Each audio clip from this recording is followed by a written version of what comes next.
Okay, so now we can move on to loci in complex numbers. So the first loci that we'll do is a circle loci. This means that you have to sketch a circle with a given radius and a given center.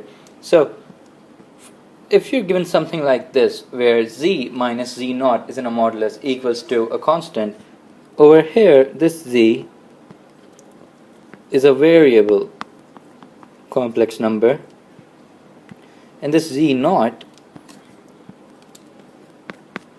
is the fixed complex number. Basically, z naught is your center of the circle, and k is your radius. Now, let's say the example is z minus 2 minus I equals to 1. So the first step is you express it in the standard form, which means in the form of z minus z naught. So to do this, I'll take minus common, and this would look like z minus common. So z naught is 2 plus I equals to 1. So your fixed complex number is 2 plus I. The radius of the loci is 1. Now let me just label the axis quickly. This is 1, this is 2, this is 3, and this is 4. I think this should do it. And over here we have I and 2I and 3I. Now you place the fixed complex number on the complex plane. So the fixed complex number is 2 plus I. This goes over here, right? And a radius of 1. So this means that the other 4 points would be this one, this one, this one, and this one. Now just simply join the points. Let me just make it as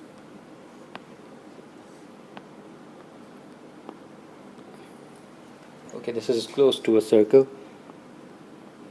Yeah.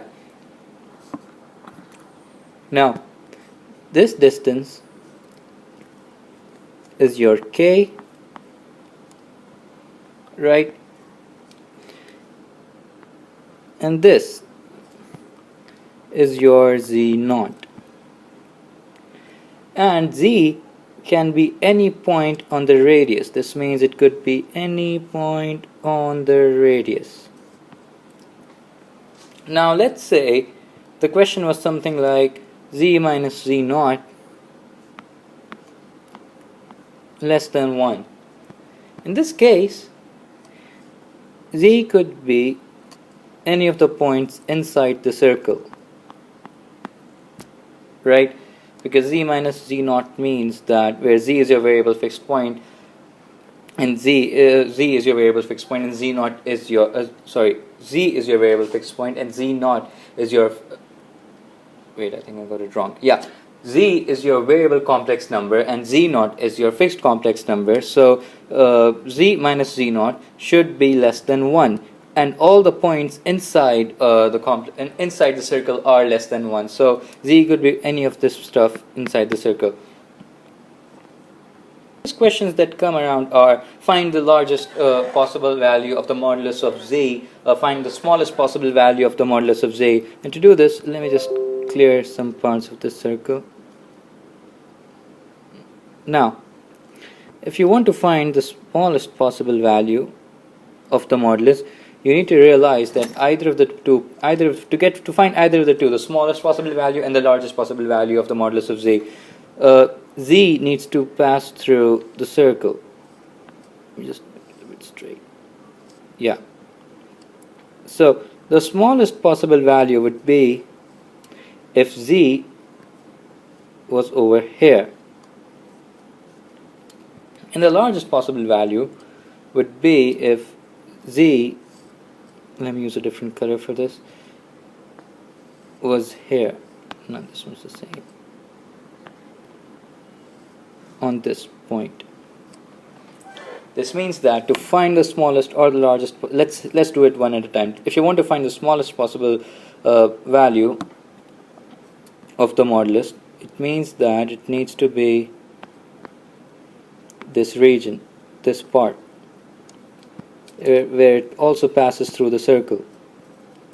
So to find this part, you first need to find this entire part from Z that's over here till the origin.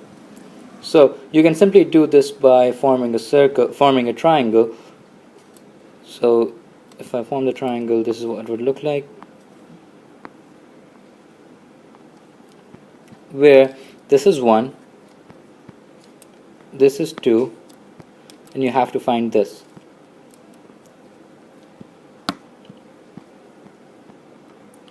The x-axis is 2 and the y-axis is 1 for the center. So this means that we have the sides of the triangle. You only need to find x, and you can do this through Pythagoras Theorem. So x is going to be root 5. So this entire region, this entire distance is root 5, and you need to find the smallest possible value of the magnitude of z. So this means we just need to find it till here. So the radius is 1, so the smallest possible value of the modulus of z is simply root 5 minus 1. Now if we were asked to find the largest possible value, so we have calculated it till here, we just need to add this region, which is 1. So the largest possible value would have been root 5 plus 1. So this is everything about the circle loci. If you have any questions, please put them down in the comments. In the next video, we'll talk about the angle loci.